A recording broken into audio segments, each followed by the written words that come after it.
So after 2 years of struggle, I get an appointment at the Mayo Clinic because nobody here in Vegas has any answers at all, none, nobody. I mean, literally.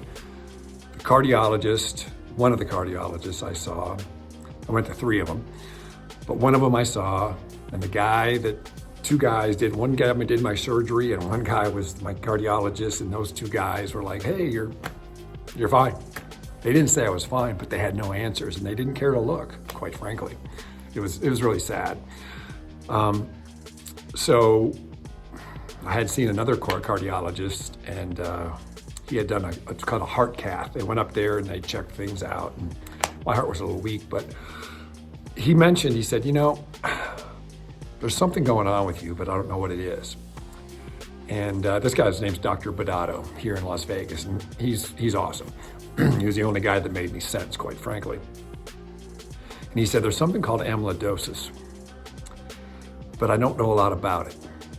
I think you should see a specialist. You got to see somebody, one of the Cleveland Clinic or something like that. And I said, well, he said Mayo. And I said, well, can you make me an appointment at Mayo? So he called up to Mayo, and he got me an appointment for 2 weeks. So I was going to go to Mayo in 2 weeks. And that little thing right there gave me optimism, because, those of you that have been where I've been, where you're just struggling and you just feel like you're dying, just the hope that something's going to happen gives you new life, So anyway, here's what the wild part was.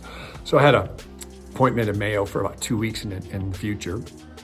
And it probably wasn't like 3 or 4 days later, I could barely breathe. I could barely breathe. And there were many nights in the past that I didn't go to sleep at night because I was afraid that I wouldn't wake up, because my heart was funky and it was just wacky. It's hard to explain unless you're going through it. But I had one of those nights and I was scared, and I just told Jennifer, I said, man, I'm going to Mayo right now.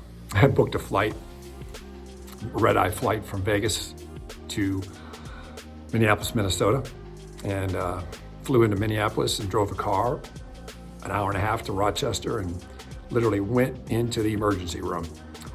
And I had a bag packed and ready to go, because I just thought if they were going to keep me, at least I was going to be in a place where they could actually do something.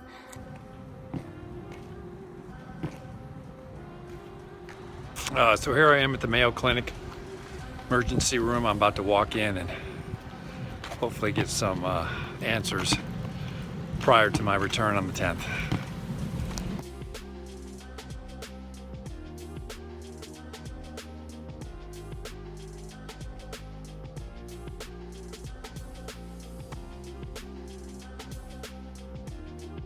So I walk in there, and they're obviously kind of tripping on me, and they're like, I get in there and they're like, you're from where? I'm like, Las Vegas.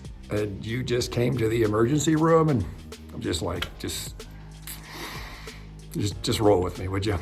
And so anyway, the short story was that they said, there's something definitely wrong with you. Something definitely wrong with you, but you're not gonna die tonight.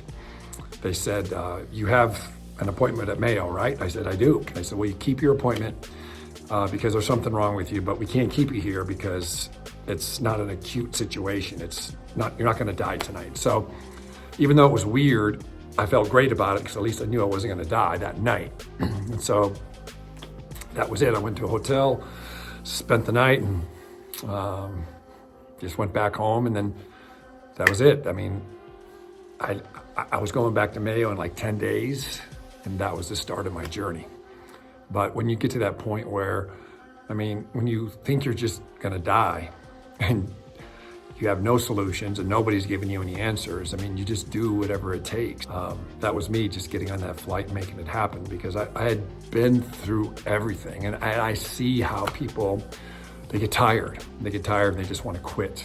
They just wanna quit because the physicians aren't hearing you, they're not listening, and they're not getting any answers. And at least it was frustrating for me. So that was a move that I made, a desperation move, but it gave me peace of mind for 10 days until I got back to Mayo, and that was part of my journey.